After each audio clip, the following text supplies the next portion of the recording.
हम सवाल नहीं करेंगे, हमारे जहन में प्रश्न नहीं निर्माण होगा, हम जब तक जानेंगे नहीं। इस शासन से, प्रशासन से सवाल करना सीखिए। इसलिए पढ़िए, बैठिए और सुनिए हमारे इन वक्ताओं को। इनके पश्चात मैं मानिक जी वानखड़े, बहुजन समाज पार्टी के महासचिव, जिला प्रभारी, इनसे मैं निवेदन करूंगा कि वह भी अपनी वाणी से लोगों को 2 शब्द बताएं।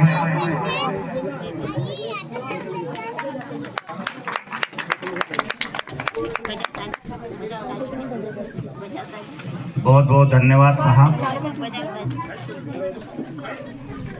आज ग्राम मोरघुंदी में महाकारुणिक तथागत सम्यक संबुद्ध इनकी प्रतिमा का अनावरण हुआ है और बड़ा ऐतिहासिक ये पल है, ऐतिहासिक दिन है, क्योंकि ये दिन इतिहास में लिखा जाएगा कि 18 जनवरी 2026 इस दिन ग्राम मोरघुंदी में महामानव तथागत सम्यक संबुद्ध की प्रतिमा का अनावरण हुआ है। और ये अनावरण हमारे धम्मगुरु भंते दीपांकर जी इनके हस्ते हुआ है, जो नरकेट से चलकर हमारे ग्राम में आए हैं। तो बहुत अच्छा ऐतिहासिक दिन है। ऐसे ऐतिहासिक दिन के अवसर पर मैं अपनी बात को रखूं, उसके पहले महाकारुणिक तथागत सम्यक संबुद्ध संविधान के जनक परम पूज्य डॉक्टर बाबा साहब अम्बेडकर एवं बहुजन समाज में जन्मे तमाम संतों, गुरुओं, महापुरुषों को, इसमें खासकर शिक्षा के जनक महात्मा ज्योतिराव फुले, आरक्षण के बसिया राजश्री साहू महाराज, जल, जंगल और जमीन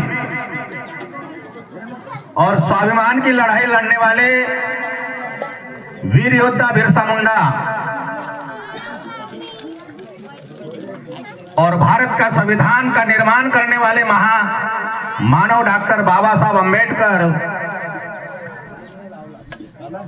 और अनुसूचित जाति, जनजाति, पिछड़ी जाति,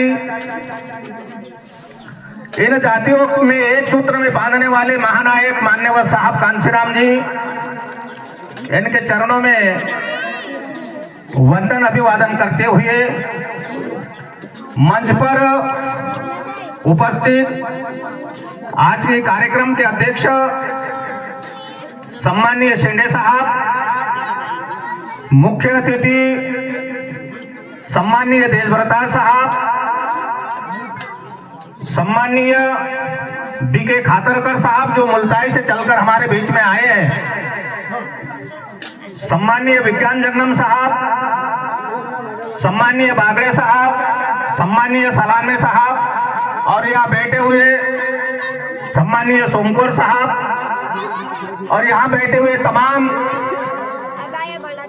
गांव के सम्मानित साथियों, महिलाओं, बुजुर्गों और नौजवान साथियों, सभी को नमो बुद्धाय जय वे। मैं पहले ही बोल चुका हूं कि आज का दिन बड़ा ऐतिहासिक दिन है। बुद्ध के मूर्ति का अनावरण हुआ है और यहाँ मैं समझता हूँ कि बहुजन समाज के लोग रहते हैं और बहुजन समाज बोले तो अनुसूचित जाति, जनजाति और पिछड़ी जाति, इन 3 सूची के यहाँ लोग रहते हैं, इसलिए मैंने बहुजन समाज के लोग बोला हूँ। 14 अक्टूबर 1956 में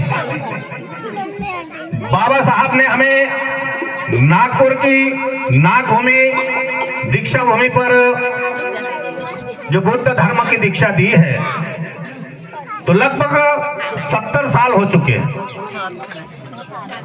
आज इस गांव में बुद्ध मूर्ति का अनावरण हुआ है। बुद्ध कोई जाति नहीं है,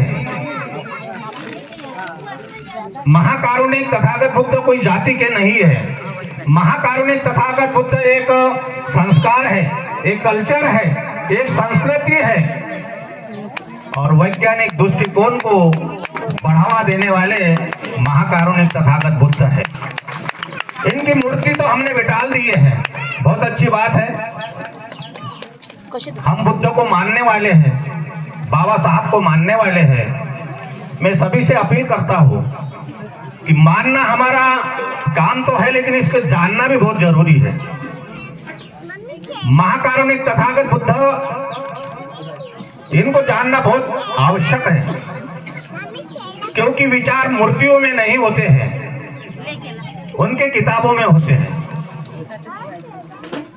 और इनका धम्म बड़ा पवित्र धम्म है।